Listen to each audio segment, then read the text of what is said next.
Assalamualaikum class. Hope so all of you will be fine. Today is 31st July 2026 and the topic is role of ethanol in industries of chapter number 23 pharmaceutical industry.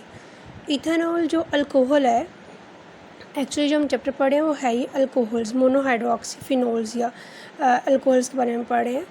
तो ethanol का जो ना वो क्या क्या role है industry के अंदर। सबसे पहली इंडस्ट्री हमारे पास फार्मास्यूटिकल इंडस्ट्री। फार्मास्यूटिकल इंडस्ट्री वो इंडस्ट्री होती है जिसमें हम मेडिसिन्स जो ना वो प्रोड्यूस करवाते हैं। मेडिसिन दो तरह की होती हैं ड्रग, एक तो होती है ड्रग एडिक्टिव और दूसरी जो हमको एज आ मेडिसिनल लेते हैं। ठीक है।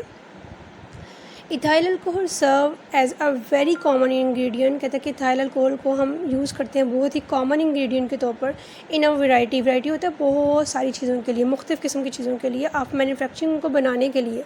Process in the pharmaceutical industry, जो कि फार्मास्यूटिकल इंडस्ट्री में प्रोसेस के थ्रू से बनती है, मतलब किसी अमल के थ्रू से बनती हैं, उनमें ये as a common ingredient use होता है। ठीक है, ताकि वो हमारे पास जो वैरायटी है मेडिसिन्स की या ड्रग्स की जो हमारे पास आ सके। ठीक है। इट पोजेसिस बैक्टीरियासाइडल, तो ये जो है वो खसूसियत रखता है। पोजेस का मतलब है खसूसियत रखना बैक्टीरियासाइडल, बैक्टीरिया को किल करने की। मतलब अल्कोहल में इथेनॉल में इतनी जो ना वो एबिलिटी होती है कि ये जो ना वो बैक्टीरिया को जो किल कर सकता है, उसको स्पेशलिटी है उसकी। ठीक है। तो पोजेसिस बैक्टीरियासाइडल पर activity and it is often होता है अक्सर यूज्ड एज अ डिसइंफेक्टेंट, मतलब हम उसको फिर जो ना वो कह लेंगे जरासीम को मारने के लिए, जरासीम को किल करने के लिए यूज़ करते हैं इन हैंड सैनिटाइज़र में, जैसे हम अक्सर डेटोल या कोई भी हैंड वॉश जो हम घर में यूज़ करते हैं उनमें। ठीक है। और सैनिटाइज़र मोस्टली वैसे सोपी भी होते हैं, लेकिन कुछ ऐसे नॉन सोपी भी होते हैं जो हम घरों में आफ्टर सोप भी यूज़ करते हैं, ताकि हम जो ना अगर कोई टैप वगैरह बंद करते हुए या अगर टॉवल वगैरह यूज़ करते हैं पब्लिक प्लेस पे हम किस चीज़ को हाथ लगा रहे हैं, तो खाना खाने से पहले हम हैंड सैनिटाइज़र कर लें ना, तो जो नॉन सोपी होता है तो तब भी जो ना वो जरासीम से हमारे हाथ जो ना वो पाकू रहते हैं। ठीक है। तो ये एक एज अ डिसइंफेक्टेंट जो है ना वो यूज़ होता है। ठीक है। And methylated spirit. ठीक है। और मिथाइलेटेड स्प्रिट क्या होता है कि जब अक्सर आपने देखा होगा कोई इंजेक्शन वगैरह, कोई ब्लड का सैंपल लेना हो किसी भी लेबॉर्ट्री वगैरह में, तो वहाँ पे एक टिश्यू टाइप चीज़ होती है, वो मिथाइलेटेड स्प्रिट होते हैं। ठीक है। जो कि अल्कोहलिक होते हैं। ठीक है। मीन्स एथाइल अल्कोहल के बने होते हैं। वो अगर कोई जर्म्स वगैरह उसके ऊपर हैंड नीडल जाने से पहले हमारी बॉडी में, तो उसको जो ना वो जरासीम फ्री कर देते हैं। ठीक है। It is also commonly use. अब ये जो ऊपर है ये जो ना वो इसकी प्रॉपर्टीज़ बताई हुई हैं कि क्या क्या स्पेशलिटीज़ हैं इसकी। अब नीचे से जो है यूजेस बताए हुए हैं। It is also commonly use as a solvent, इसको हम एज अ सॉल्वेंट भी यूज़ करते हैं, प्रिजर्वेटिव और प्रिजर्वेटिव के तौर पे भी यूज़ करते हैं चीज़ों को स्टोर करने के लिए। ठीक है। लॉन्ग लास्टिंग चीज़ों को लेने स्टोर करने के लिए यूज़ करते हैं। In many pharmaceutical preparations including vaccines, मतलब वैक्सीन्स बनाने के लिए भी इनको हम यूज़ करते हैं। सेकेंड है ethanol and isopropanol are found as an active ingredient, मतलब इथेनॉल और जो आइसोप्रोपानोल है वो एक एक्टिव इंग्रेडिएंट के तौर पर पाया जाता है in certain oral and topical drug products mean वो मेडिसिन जो हमने हासिल कर ली होती हैं, जिनको हम ओरल मीन के बाय माउथ हम जिनको लेते हैं, जैसे कोई कैप्सूल है, कोई टैबलेट है, जिनको बाय माउथ हम जो ना वो लेते हैं। ठीक है। और टॉपिकल क्या होते हैं कि जो अक्सर जो सरफेस पे स्किन पे लगाने वाली होती है, जैसे कोई मरहम है, कोई क्रीम है, जिसको जो ना कह लें कि बिरोनी इस्तेमाल के लिए होती है, उनको हम टॉपिकल कहते हैं। दे हेल्प्स सोलुबलाइज मैनी ड्रग्स, और जो इथेनॉल है उसमें इतनी एबिलिटी होती है कि वो बहुत सारे जो है ना वो ड्रग्स को अपने अंदर सोलुबलाइज करने की एबिलिटी रखता है। ठीक है। इथेनॉल, ये इंटरेस्टिंग इन्फॉर्मेशन देखें, ethanol as a fuel reduces green house gas. कल हमने पढ़ा था कि भाई अल्कोहल को जो ना हम एज अ फ्यूल भी यूज़ कर सकते हैं। ठीक है। तो कहते हैं कि जो इथेनॉल को जब हम एज अ फ्यूल यूज़ करते हैं तो वो ग्रीन हाउस गैसेस को रिड्यूस करता है, कम करता है। ठीक है। इमिशंस उनकी, मतलब उनको निकलना, उनका खारिज जो ना कम करता है by 44 to 52% as compare to petrol की निस्बत 44 से 52% जो है ना वो ग्रीन हाउस गैसेस में कमी आती है अगर हम जो ना वो इथेनॉल का फ्यूल यूज़ करेंगे। बिसाइड दिस, कहते हैं कि इसके अलावा इथेनॉल आल्सो कट डाउन, कि ये जो ना वो कमी करता है और अदर हार्मफुल प्लूटेंट्स, दूसरे जो नुकसानदेह प्लूटेंट्स हैं उनमें भी कमी करता है, जैसे कि कार्बन के ऑक्साइड्स हैं, नाइट्रोजन के ऑक्साइड्स हैं और पार्टिकुलेट मैटर है। ठीक है। जो कि ऑर्गेनिक मैटर में आ जाता है, इन सब में जो ना वो कमी भी करता है। तो इस तरह से हर लिहाज से जो ना हमारे लिए क्या है, बेनिफिशियल है। Cosmetic industry second one industry है जहाँ पे इसका रोल है। और कॉस्मेटिक इंडस्ट्री तो आपको पता ही है कि जो ना वो इसमें सारी जो ना कॉस्मिक की चीज़ें होती हैं जो कि हमारी आप कह लें फेवरेट वन होती हैं, ठीक है। तो इसमें भी जो ना वो इथाइल अल्कोहल जो ना as a main ingredient use होता है।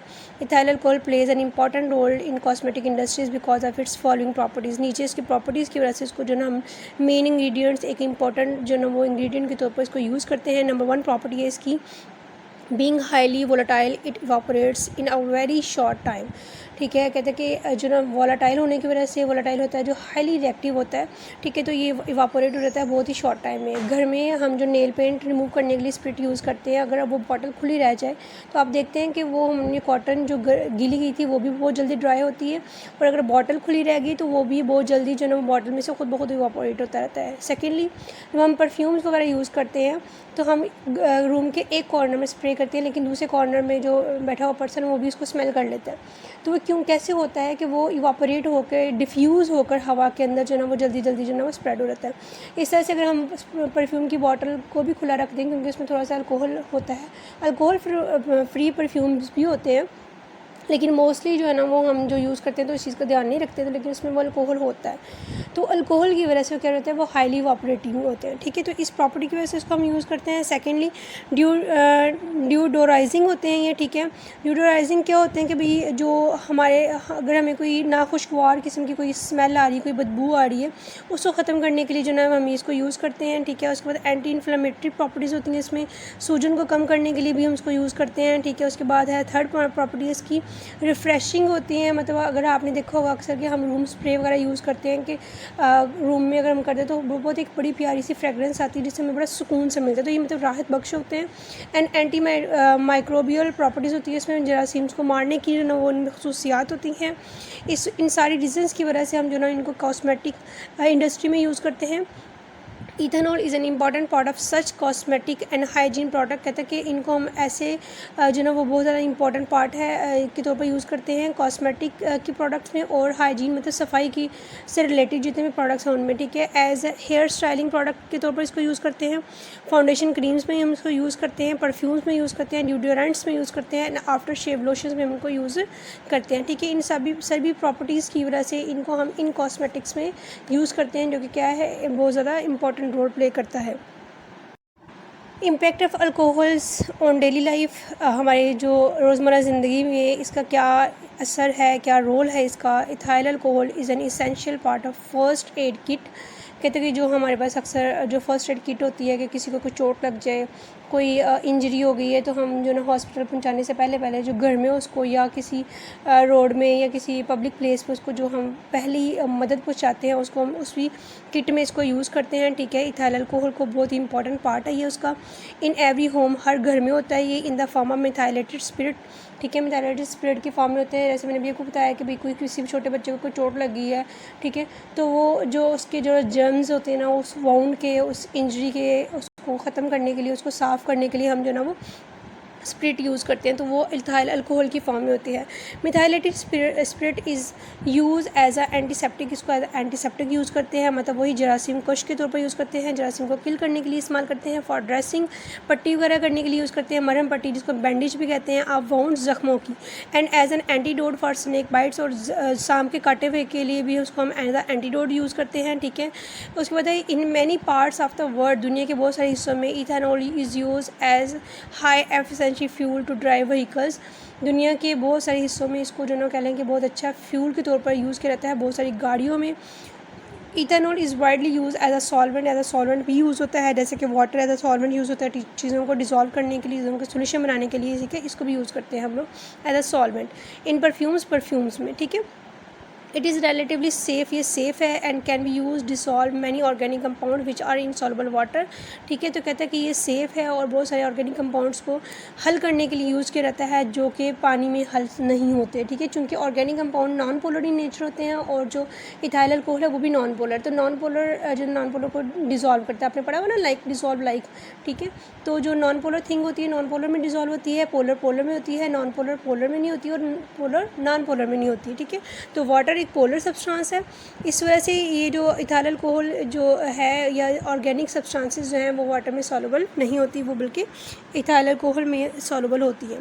आगे, डू यू नो, क्या आप जानते हैं ethyl alcohol as a drink can cause hangover, मतलब जब उसको हम शराब के तौर पर पीते हैं तो ये हैंगओवर जो ना वो कर सकता है। हैंगओवर मीन के नशे का असर इतना हो सकता है कि भाई आप जो ना वो कह लें कि कुछ दिन, कुछ टाइम या कुछ एक रात या एक सुबह आप कह सकते हैं कि नशे की हालत में फिर जब आप उठेंगे तो वही सर चकराना, ठीक है, और तकलीफ़ और उसके अलावा सर दर्द, इस तरह के कुछ असरात होते हैं, ठीक है। अल्कोहल पॉइजनिंग, ठीक है, और ये एक पॉइजन के तौर पर भी जो ना वो एक्ट करता है। उसके बाद है एक्सीडेंट्स, और इससे जो ना वो आप कह लें कि अगर कोई इंसान जो ना वो कॉन्शियस नहीं है, ज़ाहिर सी बात है इसको पीने के बाद जो ना वो कोई भी इंसान जो ना वो कॉन्शियसनेस में नहीं रहता, शऊर में नहीं रहता, ठीक है। तो वो एक्सीडेंट्स और रिस्की बिहेवियर और दूसरे बहुत सारे जो ना अखलाकियात से गिरे हुए बिहेवियर जो ना वो उससे एक्सपेक्ट किए जा सकते हैं, ठीक है, सिर्फ इसको ड्रिंक करने से, इथाइल अल्कोहल को। अगर लॉन्ग टर्म यूज़ इसका करते हैं, long term use of alcohol, इसका हम बहुत ज़्यादा इस्तेमाल करते हैं अल्हम्दुलिल्लाह बीइंग अ मुस्लिम, ठीक है। हमारी कंट्री में तो नहीं यूज़ होता या समहाउ होता भी होगा, लेकिन जो है ना वो फॉरेन कंट्रीज़ में ज़्यादा यूज़ होता है, ठीक है। तो long term use of alcohol is known to cause more than 200 different disease, उससे 200 तरह की जो है बीमारियाँ लग सकती हैं जो मुख्तलिफ हो सकती हैं, ठीक है। और अल्हम्दुलिल्लाह जो है ना वो आप कह लें कि जो ना वो इस चीज़ से इंसान बीइंग अ मुस्लिम हम जो ना वो बचे हुए हैं, ठीक है। तो इसके इतने ज़्यादा बुरे असरात हैं अगर हम इसको एज अ ड्रिंक लेते हैं, ठीक है। तो होप सो आपका ये लेसन आपको समझ आ गया होगा। ये आपका चैप्टर का एंड था। इंशाल्लाह नेक्स्ट लेक्चर में हम एक्सरसाइज करेंगे। और अल्लाह हाफ़िज़ क्लास।